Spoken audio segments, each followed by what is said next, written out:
The jobs report, there was news out of that for sure. The job market does not look so hot. You look at these numbers that came in earlier today. But that does not necessarily mean that voters will be rushing to Republicans.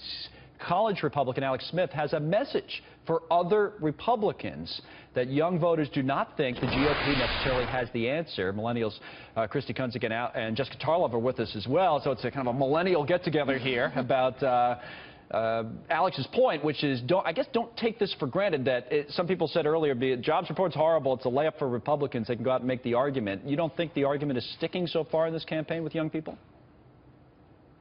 You know, I don't think so far. In our newest report, Growing Up GOP, which is available at millennial.gop, we found some good news and some bad news. The bad news is that young people trust Democrats more on the economy right now. The good news is that they agree with our principles. When we asked, should Washington be involved in further regulation and protecting consumers, or should we allow for local communities to engage in bottom-up growth to open up the economy for everyone? Right. Bottom-up growth won by a 2-to-1 margin with millennials. So they believe in our principles, they just don't connect them to us yet. That's a messaging problem then, as some people have said for a long time. Jessica, you should know this then. Why do young people identify with Democrats? The cynical view is that because, you know, Democrats or Bernie Sanders and people like that come out and promise them all kinds of free stuff, and that's why they identify. But why is that true, or what do you think? Well, I think there is some degree of pandering when someone tells you we're going to pay for your education, health care is going to be free, where that's actually not feasible. I understand saying that there's pandering, but there's something more there, which is that young people, millennials, feel that Democrats are actually speaking to them, not above them. They're saying, we understand that you are mired in student debt. We understand that health care costs are rising. We understand that it's hard to get a job, that wages are stagnant, et cetera. And they also talk about the American dream, trying to revive that. Right now, 50% of millennials don't believe it. And crucially, and I thought this report was totally fascinating, but I want to talk about the social issues. 75% of millennials believe in gay marriage, 63% for pot legalization, and surveys have shown over 80% want comprehensive immigration reform. And those are areas where the GOP is totally out of step with my generation, with our generation. What do you think, Christi? I have to agree with Jessica, and I think one of the other things, 61% of millennials want a better economy for everyone, and I think everyone is the key point in that phrase, which is really Bernie Sanders, which is why he's getting so much support from the millennials.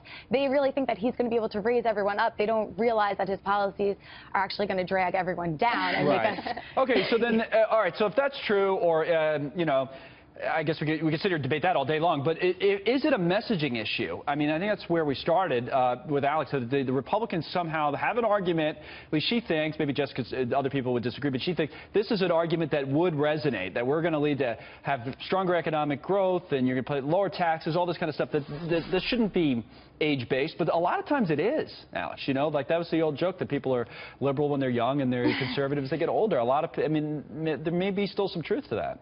I definitely think there's some truth to that. Really? Yeah. I mean, that's what. And you support Trump, right?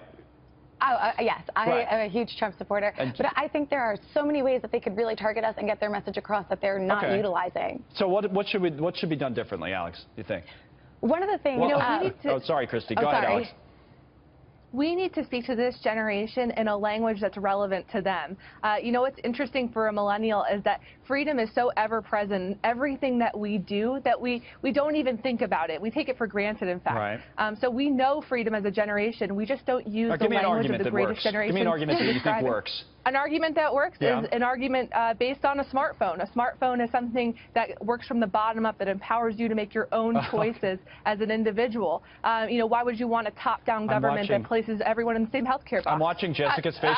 She's not convinced. I don't think the smartphone is going to be winning you an election. It's not working, right? You don't like that? I think a smartphone is something a millennial uses every day and something that's resonant with them. But I don't think that I don't think that argument's going to resonate when people are thinking today about their student debt, for instance, or they're thinking they can't get out of their parents' basement, or they're wondering if they're going to get a well enough paying job.